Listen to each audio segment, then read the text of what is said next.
So ఇందాక నుంచి నేను చేస్తున్నా స్టేజ్ మీద ఉన్న చాలామంది ఆలోచించారు మన వాళ్ళందరూ. కొంచెం పెద్ద మనిషి తరాగా, నాకు అంత పెద్ద మనిషి తరా చేత కాదు. పెద్దిరెడ్డి అక్రమాల గురించి కొంచెం మాట్లాడుకుందాం. అంటే నేను రాయలసీమకి ఎలక్షన్ క్యాంపెయిన్కి ఓన్లీ తిరుపతి వరకే వచ్చాను, ఒకసారి కలికిరి దాకే వచ్చాను. ఆ తర్వాత రావడానికి నాకు అవకాశం దొరక్క నేను పవన్ కళ్యాణ్ గారి పిఠాపురం నియోజకవర్గంలో పనిచేయాల్సి వచ్చింది. అయితే చాలామంది ఇక్కడ చెప్పారు ఏంటంటే పెద్దిరెడ్డికి మేము చాలా భయపడతారండి మన వాళ్ళందరూ. చాలామంది కొంచెం మీరు జాగ్రత్త అని. పెద్దిరెడ్డి కదయా వాళ్ళ నాయకుడు జగన్మోహన్ రెడ్డి కదయా వాళ్ళ నాన్న రాజశేఖర రెడ్డిగా భయపడలేదు, ఇతనెంత అని చెప్పి. న్యాయంగా ధర్మంగా ముందుకెళ్ళేటువంటి ఓ గొప్ప నాయకుడు పవన్ కళ్యాణ్ గారి నాయకత్వంలో పనిచేస్తున్న మాకు వన్ సెకండ్ అలాంటి నాయకుడు నాయకత్వంలో ప్రయాణించే మాకు పెద్దిరెడ్డి కాదు కదా, ఏ సుబ్బారెడ్డి పిచ్చిరెడ్డి కూడా మాకేమో లెక్కలేదు, డోంట్ కేర్. సో ముందు పెద్దిరెడ్డి అక్రమాల గురించి ఇక్కడంతా స్టేజ్ మీద ఉన్న చాలామంది ఉన్నారు మా జన సైనికులు, వీర మహిళలందరూ. అలాగే ఇక్కడున్న ఏ రాయి రప్ప చెట్టు పుట్టం కదిలించినా సరే ఈ పెద్దిరెడ్డి అక్రమాలు ఎన్ని దారుణాలు చేశారు ప్రతి ఒక్కళ్ళు చెప్తారు. లాస్ట్ టైం వచ్చినప్పుడు కూడా చెప్పారు, అయినా ఒకసారి మీకు గుర్తు చేయదు. అన్నీ ఉన్నాయి, అన్ని లిస్ట్ ఉన్నాయి.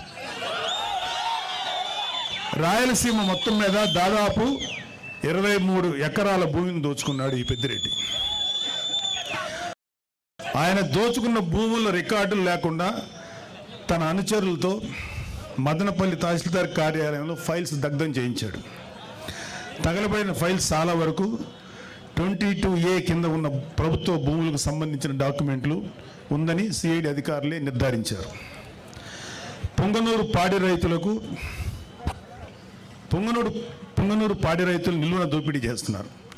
లీటర్ పాలకి కేవలం 20 రూపాయలు ఆయనే నిర్ధారించి తన సొంత డైరీకి పాలు తరలించాలని పాడి రైతుల్ని బెదిరిస్తున్నారు. ఇప్పుడు కాదులే, ఒకప్పుడు మొన్న ఎలక్షన్స్ వరకు. అలాగే మైనింగ్ మాఫియా తయారు చేసి నిబంధనలకు అనుగుణంగా మైనింగ్ చేసే వాళ్ళని, న్యాయంగా ధర్మంగా మైనింగ్ చేసే వాళ్ళని బెదిరించి వారి వ్యాపారాలు దోచుకున్నారు. పొంగనూరు, మదనపల్లి, తొంబడపల్లి కేంద్రంగా అక్రమ క్వారీలు, ఇసుక, గ్రావెల్ మాఫియా నడుపుతున్నారు. తిరుపతి మఠం భూములను ఆక్రమించుకున్నాడు. వడమాలపేటలో మండలంలో గుజరాతీ వ్యాపారిని అతని కుటుంబ సభ్యులను బెదిరించి ఆస్తులు రాయించుకున్నారు. తిరుపతి నగరంలో చెరువులు ఆక్రమించారు. మద్యం అక్రమ దందా మొత్తం పెద్దిరెడ్డి రామచంద్రారెడ్డి కనుసన్నల్లోనే నడిచింది. మద్యం క్వాలిటీ లేదన్న ఒక దళితుడిని నెక్స్ట్ డే చంపించారు. ఈ మద్యం ఏంటో ఇంత దరిద్రంగా ఉంది, మూత్రంలో ఉంది అన్నందుకు నెక్స్ట్ డే చంపేశారండి. నెక్స్ట్ ఆయన కమిషన్ల కోసం, ఆయన కాంట్రాక్టుల కోసం ఆవులపల్లి రిజర్వాయర్ నిర్మాణాన్ని చేపట్టారు. దీనివల్ల 100 కోట్లు నేషనల్ గ్రీన్ ట్రిబ్యునల్కి పెనాల్టీ చెల్లించారు. పొంగనూరు నియోజకవర్గం పులిచెర్ల మండలం మంగళంపేటలో విలాసవంతమైన భవనం కోసం 70 ఎకరాల పైగా ఆక్రమించుకున్నారు. అటవీ శాఖ భూములు ఆక్రమించి మార్కెట్ యార్డ్ నిధులతో రోడ్లు వేసుకున్నాడు.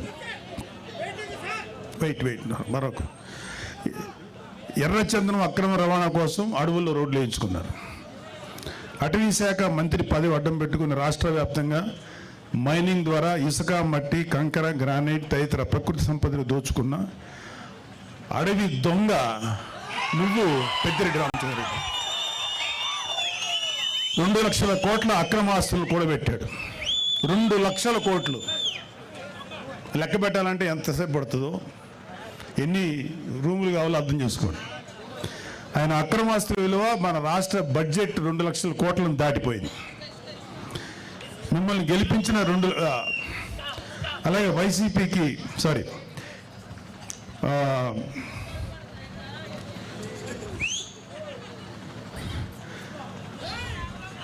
అన్నిటికన్నా సిగ్గుపడాల్సిన విషయం ఏంటంటే ఈ పెద్దిరెడ్డి రామచంద్రరెడ్డి అనే వ్యక్తి దాదాపు 2 లక్షల పైగా ఓట్లు వేసి గెలిపిస్తే శాసనసభకు వచ్చి నీ ప్రజల తరఫున నీ గొంతు వినిపించడానికి ధైర్యం చాలా. నీకు ఎమ్మెల్యే పదవి ఎందుకు? అర్జెంటుగా రాజీనామా చేయాలని మేమందరం డిమాండ్ చేస్తున్నాం.